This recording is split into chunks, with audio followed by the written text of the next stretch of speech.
All right, everyone, it's time to buckle up and get into some serious algorithm discussion. We're going to tackle the algorithm, which is an examination sort of diagnostic tool. A lot of people find it hard to think algorithmically. Oftentimes in the clinic, it's easier to just go with your intuition or your gut, but I can tell you that that's a terrible idea. Not having a plan, not using a framework of some sort means you can drift away on the currents of bias. If you ever get the chance to read Atomic Habit by James Clear, you should do it. One of the things it touts often, and something we'll eventually tackle on this channel, is developing processes. Good habits come from focusing on a process. If you want amazing outcomes in life, or you just want to be super creative even, it's not about just willing those things to be. You don't focus on the outcome. You establish structure and a process that's going to lead to that outcome, and you focus on the process. And eventually, that outcome is going to occur. Process and structure are thought of by many as the way of developing best habits and freeing yourself. By structuring your time, you can accomplish more and in essence have more time later. So if you don't typically think in algorithms, here's your introduction to them. And this one is a doozy, but we will tackle it over a series of videos, and hopefully instead of just using this one, it inspires you to create your own mind maps and thoughts on how to approach a patient. Now, right, before we start the algorithm, it's also important to show two different patient models or representations that I think are fantastic. Why are these fantastic? Because they highlight all of the domains that are present in a patient. Each of these domains must be considered, and technically, each of them would have their own individual algorithm on how you would determine their involvement. Today we're focusing mainly on the nociceptive or sort of the biomechanical nature of an examination. However, some of the domains are sprinkled in there. The first question we have to ask in the algorithm is, was there a yellow flag screen performed? And was it high? This goes back to our exam pyramid and the idea of, are they appropriate for traditional therapy? If they have a high yellow flag, then there's a good chance that their pain is not biomechanical in nature. There still could be some traditional nociceptive pain, yes, that could be going on. Until we clear this more emotional psychosocial domain that consists of maladaptive cognitions and maladaptive pain behaviors, it will be incredibly hard to determine any actual tissue involvement. If we determine that they are high in the yellow flag, the next question we should be asking is, can they stop their functional activity? Why? Because if they can't stop it, then we will need to work on interventions that deal with self-management, pacing, and acceptance-based protocols. If they can stop the activity, then the next question we have to ask is, do they have a high fear domain?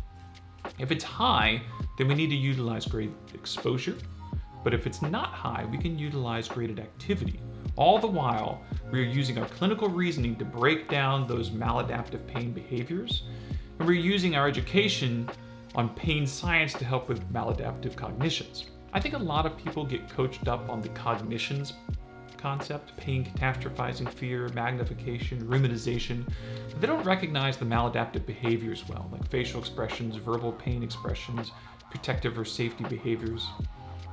I think this article from the Journal of Pain Research by Yannick is a fantastic article that's going to break down those different maladaptive behaviors and all of the domains in general.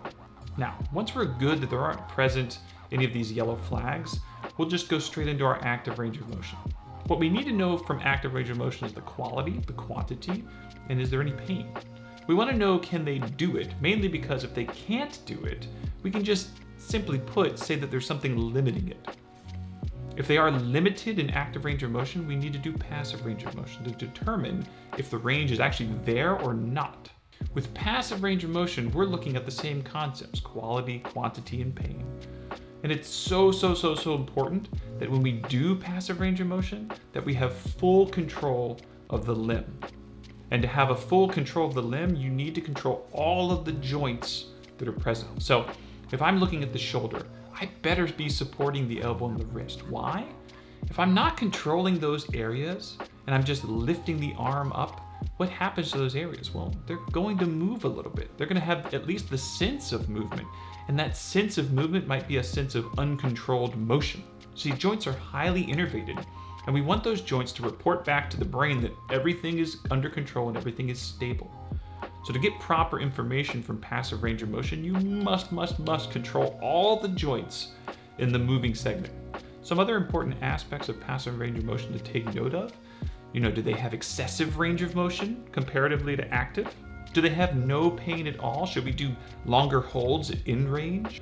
If they do have pain, was it in the same direction or the opposite direction or in all directions comparatively to active range of motion? All of these will be important later on, so take note of them now. So let's say that passive range of motion was also unable to be performed, so it was limited, and that we had achieved an infield of some sort, meaning that we didn't stop just because pain alone stopped us. The next question is, are we dealing with an osteokinematic movement limitation or an arthrokinematic movement limitation? To determine, let's get in there and do a joint assessment. Clear the joint first, and then we can move outwards. Once again, the question becomes, are we limited or not limited with the joint? Let's say we're limited. The next thing to do is shake it. The technical term would be to oscillate it, but the idea being that if it's limited, let's figure out if it responds to simple grade 1 oscillations.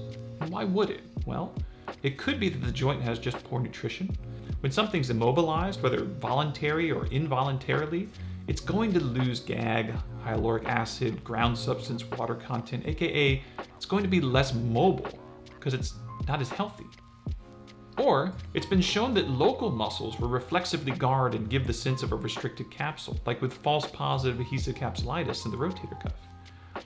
So if you can either improve the joint via hydration or to create a neurophysiological response from the mechanoreceptors, then you might have improved overall range of motion after you've done it. So after performing your grade 1 oscillation, retest the motion. If you gained more than 5 degrees of motion, then odds are that was the issue. So now proceed with 2 to 3 sets, 30 reps, and try to normalize the joint health.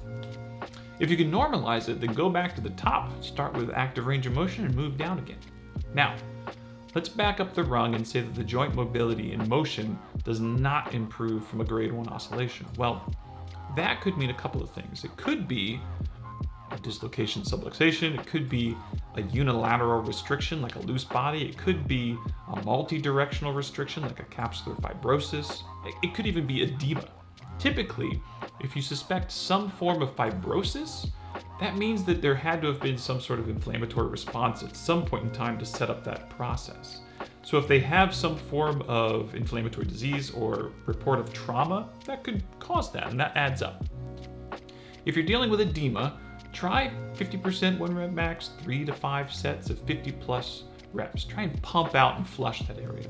For restrictions of a fibrotic nature, try taking the capsule into the plastic range, greater than 15 seconds, 3 to 5 sets.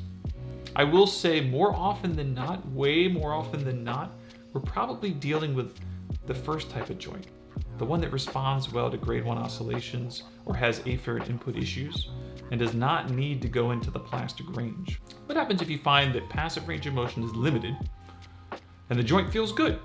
Well, in this scenario, you can deduce that it's not an arthrokinematic issue, but possibly an osteokinematic issue. This could be the immediate case even after you've just cleaned up the joint, that you've eliminated the arthrokinematic limitation, then you find there is an osteokinematic limitation. If this is the case, then there are 3 areas to test out that could be causing this osteokinematic issue. The first is possible neural tension. If it's neural tension, do some gliders and sliders, less than 30% 1 rep max, 1 set of 15. I'll say that doing sliders over tensioners is less aggressive, and you can perform them throughout the day. Another osteokinematic possible limitation is fascial restrictions. You can perform an integumentary assessment and use what soft tissue mobilizations you are most comfortable with and knowledgeable about. The final limitation that could be present is muscular. Now, there are 2 types of muscular limitations that need to be deciphered: morphological versus physiological. In other words, is this a shortened muscle or a contracture due to prolonged position, or is this a guarded muscle that is overprotective? Take the muscle, shorten it, and then palpate it. If it feels soft when you shortened it, or as my colleague says, like a raw steak that's been left out at room temperature, then odds are it's a shortened muscle, morphologically shortened. If it still has tone in it, then it's probably guarded. Guarded muscles respond well to 2 to 3 sets of 24 reps, 60% 1 rep max. Between the reps, make sure there's a little break where the weights touch, because this is going to ensure that you're revascularizing that muscle. You're bringing in good blood flow. If it's a shortened muscle, well, then you have a tough decision to make. Do you take the muscle into the plastic range, possibly stretching it, but also causing micro tears and the development of secondary tissue? Or do you play the long game and do ballistic stretches with the understanding that the change in length might not occur for months? Now, this is, of course, if you come from the camp that you're deforming collagen when you do plastic stretches, or that the reason the muscle is shortened is because of a shortened collagen standpoint. There's another camp that looks at it that you don't tear collagen, but what you're dealing with is a heightened or overactive muscle spindle fiber. The reason that so-and-so has this much length in their muscle and so-and-so has this much length is because their muscle spindle sensitivity is ramped up.